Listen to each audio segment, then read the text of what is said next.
Assalamualaikum warahmatullahi wabarakatuh. Saya Ulfa Munira dengan NIM 221010220020, kelas A Farmasi Universitas Ubudiyah Indonesia. Pada video kali ini, saya akan membahas mengenai sintesis protein. Namun sebelum itu, saya akan menjelaskan mengenai replikasi DNA. Replikasi DNA merupakan suatu proses penggandaan DNA menjadi dua salinan DNA yang identik. Terdapat 3 tahapan, yaitu inisiasi, elongasi, dan terminasi. Pada proses inisiasi, molekul DNA ganda akan dipisahkan oleh enzim helikase untuk membentuk dua rantai tunggal DNA. Kemudian protein SSB akan menempel pada rantai tunggal tersebut untuk mencegah penggabungan kembali DNA yang telah dipisah. Yang kedua, tahapan elongasi, yaitu proses pembentukan rantai baru dengan bantuan enzim, yaitu dengan cara menambahkan nukleotida. Enzim DNA primase akan menambahkan DNA baru sebagai titik awal untuk DNA polimerase. Kemudian DNA polimerase bertugas untuk membentuk rantai baru. Pada lagging strand, replikasi berjalan secara lambat, dikarenakan replikasi berjalan dari 3 ke 5. Sedangkan pada leading strand, replikasi berjalan dengan cepat, dikarenakan berjalan dari 5 ke 3. Yang terakhir adalah proses terminasi. Pada proses terminasi adalah proses terakhir dari replikasi DNA, di mana saat enzim helikase bertemu dengan urutan terminator. Urutan terminator adalah nukleotida yang menandakan akhir dari replikasi.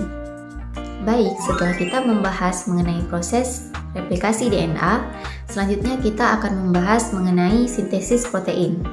Sintesis protein merupakan suatu proses pembentukan protein oleh sel-sel di dalam tubuh. Di dalam sintesis protein terdapat 2 tahapan, yaitu transkripsi dan translasi. Pertama, saya akan membahas mengenai transkripsi. Untuk melakukan sintesis protein, ribosom memerlukan informasi genetik dari DNA. Namun, DNA tidak bisa keluar dari inti sel, sehingga untuk menangani hal tersebut diperlukan mRNA yang mengandung salinan informasi genetik dari DNA. Proses transkripsi terbagi menjadi 3 tahapan, yaitu inisiasi, elongasi, dan terminasi. Pada tahap inisiasi, enzim helikase akan memisahkan rantai DNA menjadi rantai tunggal. Kemudian, RNA polimerase akan mengikatkan diri pada rantai tersebut. Selanjutnya, proses elongasi. Pada proses elongasi, RNA polimerase akan membentuk rantai baru yang dinamakan dengan mRNA dengan cara menambahkan nukleotida. Selanjutnya, terminasi. Terminasi merupakan suatu tahapan akhir di mana RNA polimerase akan melepaskan diri, begitu juga dengan mRNA yang dihasilkan. Selanjutnya, saya akan membahas mengenai translasi. Translasi merupakan suatu proses pengubahan materi genetik mRNA menjadi protein. Pada proses ini terbagi menjadi 3 proses, yaitu inisiasi, elongasi, dan juga terminasi. Pada proses inisiasi, mRNA akan mengikatkan diri pada ribosom. Selanjutnya, tahapan elongasi. Pada tahap ini, tRNA akan mengikatkan diri pada ribosom. Kemudian, setelah asam amino yang dibawanya ditambahkan pada rantai polipeptida, maka tRNA akan dilepaskan dari mRNA. Ribosom akan terus bergerak sepanjang rantai mRNA. Tahapan yang terakhir adalah tahapan terminasi.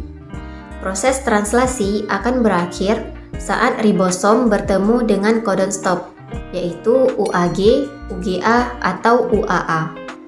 Kemudian setelah itu, faktor pelepasan melepaskan polipeptida dari ribosom. Sekian penjelasan saya mengenai sintesis protein. Assalamualaikum warahmatullahi wabarakatuh.